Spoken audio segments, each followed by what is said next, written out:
Hello again from my front porch. Today, you'd see I'm a little bit dressed up today. I'd like to say that I was dressed up just for you all, but that wouldn't be exactly true. I just got back from doing two really fun things that are completely disconnected and unrelated to each other. and I mean that. I went to, courtesy of my employer, Waldinger Corporation, I got a couple of free tickets to go to the Des Moines Symphony today. It was their season finale presentations, and some of the music they did was Gershwin, which I really like Gershwin music, and so I was really interested to hear that, and they did a fantastic job, by the way. They were really good. I mean, not that I'm surprised, but I mean, it was excellent. Some people might say, oh, Des Moines Symphony, that's not like this symphony in that big city.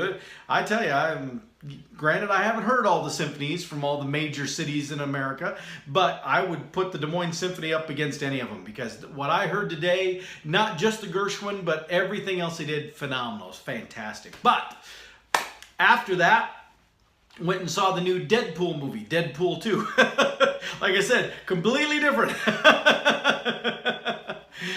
My good friend Tara went along for both of these things, so it was good to have that friendly companionship. And she had not been to a symphony either, and so it was a good first experience there. And she hadn't seen the new Deadpool movie yet either, so they were both first time experiences for both of us. We got to enjoy that together. But I thought, what I want to do real quick, I've got several movies now that I've seen, and in fact, some people have even started to ask me what did I think of this movie and that movie, and I haven't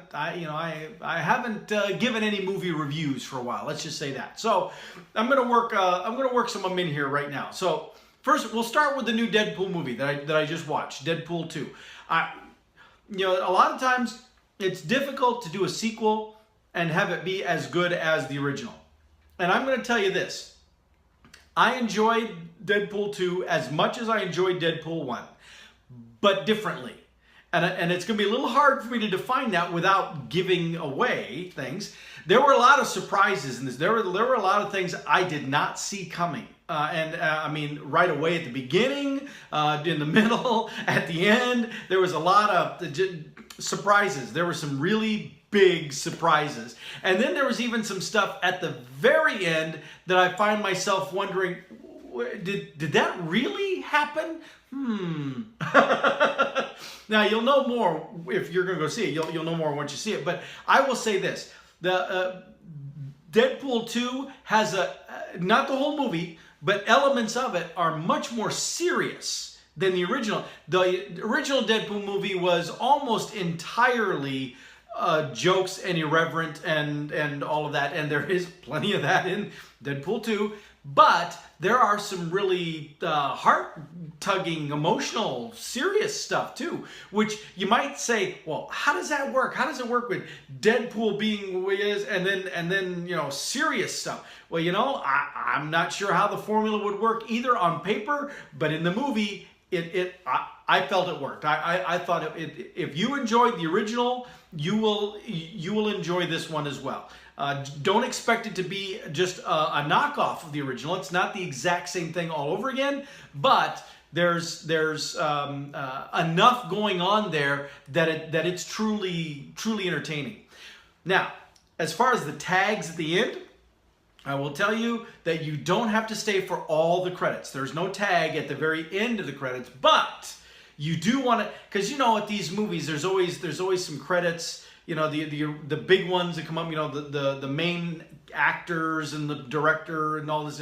That the big names come at the end, and then the screen goes black, and you get the scroll of all everything in white, and that's where you see all the ocean of all the names are involved and stuff. Well, you want to stay through those original first credits. They're little cartoony things. It's kind of entertaining. But you want to stay through that because there's like this little, post-credit tag montage. There's several little things that happen. And the first one that happens, you find yourself going, yay! Again, you'll understand when you see the whole movie. But you see the first little tag and you're like, yay! And then you see the other tags and you're like, okay, hold on, wait a minute. Does that mean the first one was real or not real based on the other one? And they're hysterical. They're if you know anything about Ryan Reynolds and his involvement with superhero movies, you will appreciate the little tags that come up. They're really awesome. They're funny. So anyway. Again, if you like the original Deadpool, you should like this one too. Just don't expect it to be exactly the same thing. Now, another movie that I saw was the most recent Star Wars movie, the Last Jedi, and I saw it, but I got to be honest with you, I wasn't overly impressed. In fact, to me, it kind of felt like a clip show. That's the term used for when a TV show goes back and they pull flashbacks, pull little scene sequences from other episodes, and they stitch them all together, and then they write some scripting to bookend it, to explain why they're doing all of the clip show stuff. Well, I kind of felt like The Last Jedi was like that, because while they didn't incorporate clips from other movies, the storyline itself really felt like they went back to the original trilogy, the first ones that we saw starting in 1977, the original Han, Luke, Leia trilogy. It felt like they went back to that trilogy and they said, okay, what are the best scenes, what are the best elements of the storylines from each of those three movies? And let's pull those and then stitch them together and make up a story that connects all of them. Because so often I felt like what I was watching, any given scene at different times in that movie was like, wait, this feels kind of like Empire Strikes. Well, this feels a little bit like Return of the Jedi. This feels a little bit like New Hope. Supposedly, I did some reading up on it. Supposedly that's intentional. Supposedly it's both to connect it together so it felt familiar, it felt comfortable for fans, but also as sort of to pay homage to the original trilogy movies. That's all fine and good, but I thought it was rather lame. Honestly, I thought it was weak to make a connection, one or two connections, and throw in some little details for the fans. That's really great. That's wonderful. That's a good job doing that. But to literally make the movie feel like it was just stitching together recycled story elements from other movies that have already been out, that didn't impress me. One thing that I thought was interesting, and I hope it's not a spoiler, the movie's been out long enough, but the whole stuff with Luke at the end. Now, I wasn't sure what to expect because honestly, I didn't watch it until after it had been out for a while. I watched it on one of my flights on a plane recently. Is really where I watched it, and I'd seen Mark Hamill doing interviews where he has been complaining about what they did with Luke, and so I was like, I'm not sure what to think about what's going to happen with this.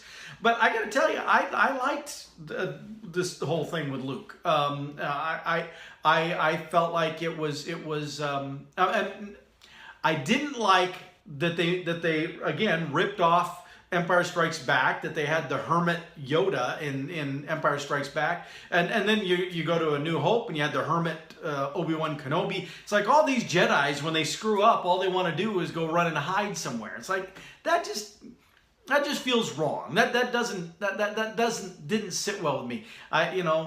With Ben Kenobi, we didn't know any better. That was when we first turned. Then we get to Yoda. It's like, oh, this is weird too. Here's this great Jedi Master, and he's in hiding. And then we just recycle the same thing with Luke, and he's off in hiding, and he doesn't want to get involved. It's like it just didn't feel right.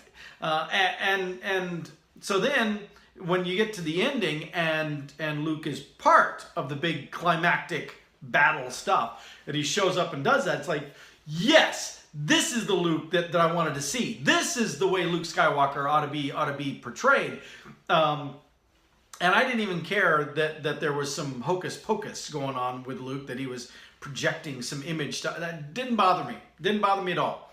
All that mattered to me was that he was engaged, that he got involved. And I thought that was good because we never, we saw it with Ben Kenobi. We never saw that with Yoda. Yoda died on his little planet in his little shack in the swamp. Ben Kenobi at least sacrificed himself taking on Darth Vader. But I was like, no, I wanted to see that cycle broken. And I felt like Luke broke the cycle, that he stepped out and got intimately involved, took a lead, in fact, in that battle. That was, I like that. I appreciate that fact. There was some weird stuff with Leia. Now, obviously, she's supposed to have the Force too because she's Luke's twin.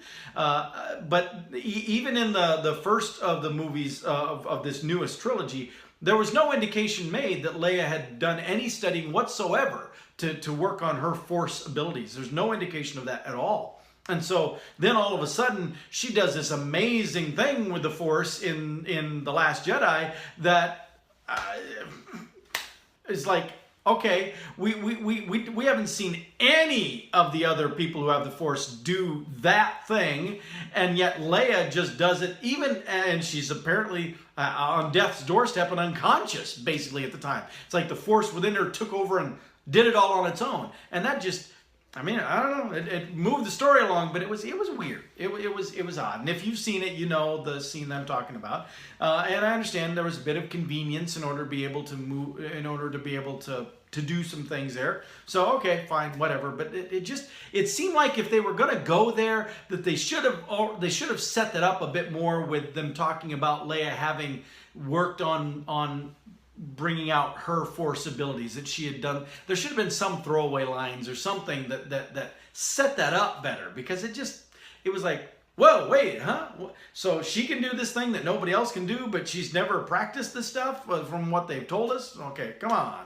Anyway, that's probably maybe nitpicky, I suppose, but as somebody who's written stories and written scripts and directed plays and stuff, you know, it's those kind of details I think that really sell it, that really make it authentic. So anyway, I'm glad I saw it just because it's part of the Star Wars mythology, but I wouldn't watch it again. I mean, I certainly wouldn't pay to watch it again. I didn't pay to watch it on the plane, but I wouldn't pay to watch it again. You know, maybe when it's on cable, maybe I'll watch it, but probably not. And you know, if I can catch just the last part of it, where again the Luke Skywalker thing and the big climactic battle, that part I might watch again. But the rest of the movie, just kind of left me, didn't really do it for me. I'm hoping the new Solo movie is better. I will go see it. I'll give it a chance, but I'm hoping that it's better than what that Star Wars movie was, and you know, we'll see. I liked Rogue One too. I thought that was a good. I know some people have dismissed it and poo-pooed it, but I thought that actually was a fairly decent story. It had a couple of plot holes that I thought were a little weird, but I really liked the way that when it ended, it just segued and connected right to A New Hope. I thought that was really, really cool the way that they did that. But anyway, I strongly recommend Deadpool 2 if you're a Deadpool fan. If you're not a Deadpool fan, I would not recommend it. And as for Star Wars Last Jedi, if you're a huge Star Wars fan and you haven't watched it yet, well, first of all, you're not as big a Star Wars fan as you think you are. But if you're not a huge Star Wars fan, I wouldn't waste my time on it, honestly. If you don't really care about the Star Wars mythology and the Star Wars story, it was a dud, for me, at least. So then the third movie that I was going to mention was the most recent Transformers movie, The Last Knight. I don't know what it is about all of this, the last. But I have to confess, I've only got to see the first half of it. Because again, I was watching it on a flight too, and you know, flights land. And and on the flights I've been on since, where movies have been available, it was a different airline, and so apparently different airlines have different catalogs of movies, and none of all the Marvel movies were there, but the Transformers movies were not, and so I wasn't able to watch the rest of that. So you know, I thought, well, you know, I'll look it up on cable or I'll look it up on Netflix. No, apparently it's too new. It's not there yet. So I went to the Redbox thinking maybe I could rent it on DVD, maybe. No, not there yet either. So I haven't been able to see the rest of the movie yet. But I want to watch the rest of it because I have another good friend of mine, Lisa Lopez. She'll tell you that when she starts watching a show or starts watching a movie, even if she thinks it's utterly boring, stupid, and she doesn't really care for it, she will watch all the way to the end because she's no quitter. Well, I kind of feel that way with this Transformers movie. I've seen all the others, but I've only seen half of this, and I gotta confess, I was not overly impressed with the first half that I saw. There was a lot of weird storyline stuff that, based on how the last one had ended that I'd seen, it's like there's been all these negative things that have happened in the interim time that's like, I don't understand why this happened. It's kind of like the second Ghostbusters movie. You know, after the Ghostbusters saved the city of New York and everybody's celebrating and happy and cheery, and then we come to Ghostbusters 2 and we find out that they got run out of business and sued by everybody and all this kind of stuff. It's like, oh, wait, that was weird. Why did that happen? Why? Anyway, I digress. Ghostbusters 2 is not on the list of movies to be reviewed here. Anyway, Transformers: The Last Night, the part that I saw, really, to a large extent, it kind of